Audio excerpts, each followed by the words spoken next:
Aquaman is the sixth installment of the DC Extended Universe and follows Arthur Curry, who is half human and half Atlantean, as he learns that he is heir to the throne of the underwater kingdom of Atlantis. However, in order to become king, he must defeat his half-brother Orm/Ocean Master, and also stop him from uniting the 7 underwater kingdoms to destroy the surface world. The DCU so far has been a mixed bag. Man of Steel was good but flawed. Batman v Superman: Dawn of Justice is one of the most disappointing movies I've ever seen.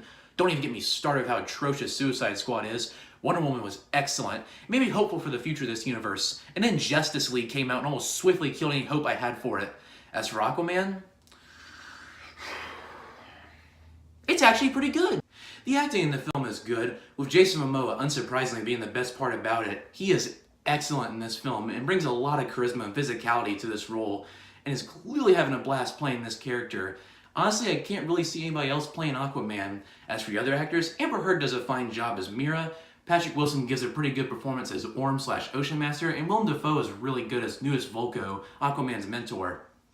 I guess you could call him Willem the Friend instead of Willem Dafoe. The best thing about Aquaman are the visual effects. This is an incredibly gorgeous film with so much detail and care put in all the different settings, characters, action scenes, creatures, and costumes, and all the colors just leap off the screen. For a $200 million budget, this looks like it was the most expensive movie ever made. Justice League had a bigger budget, and that film looks like total garbage. Everyone who worked on the visuals did an outstanding job, and they deserve all the awards for their work. I also love how this film doesn't take itself too seriously and embraces how ridiculous and goofy it is. Without a doubt, this is the most unapologetically comic book-like movie I've ever seen. It's loud, it's big, everybody shouts and screams their names and dialogue, and act all manly and over the top. Honestly, this film feels like a big-budget Saturday morning cartoon, and it works.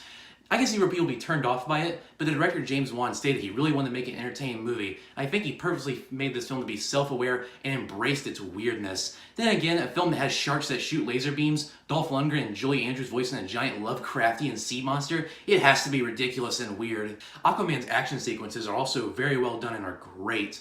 James Wan did an excellent job helping these scenes, and they're all very well shot. At parts, this film feels bigger and more epic than Avengers: Infinity War, which is hilarious considering that movie is the culmination of 10 years worth of films. James Wan has certainly come a long way from directing films like Saw, Insidious, and The Conjuring. I do have some issues with this movie. My biggest being that it has some pacing issues. This film rushes over key details and character backstories, particularly when Arthur Curry was a child.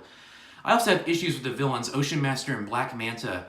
Ocean Master isn't a terrible villain, but he could have been fleshed out more, and he's not as threatening as he could have been. As for Black Manta, who's one of my favorite DC villains, by the way, you could take him out of this movie, and you'd still have the same movie. None of the scenes have any effect on the story whatsoever, and he honestly should have just been saved for a sequel. Taking him out would also shorten the runtime to this film, since I feel like this film runs a little longer than it needs to.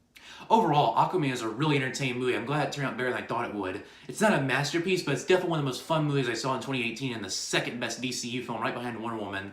I really hope this, Wonder Woman 1984, and Captain Marvel are a step in the right direction for the DCU because this universe still has so much potential. Oh, sorry, Shazam, considering that Marvel steals everything from DC. Aquaman gets a B+.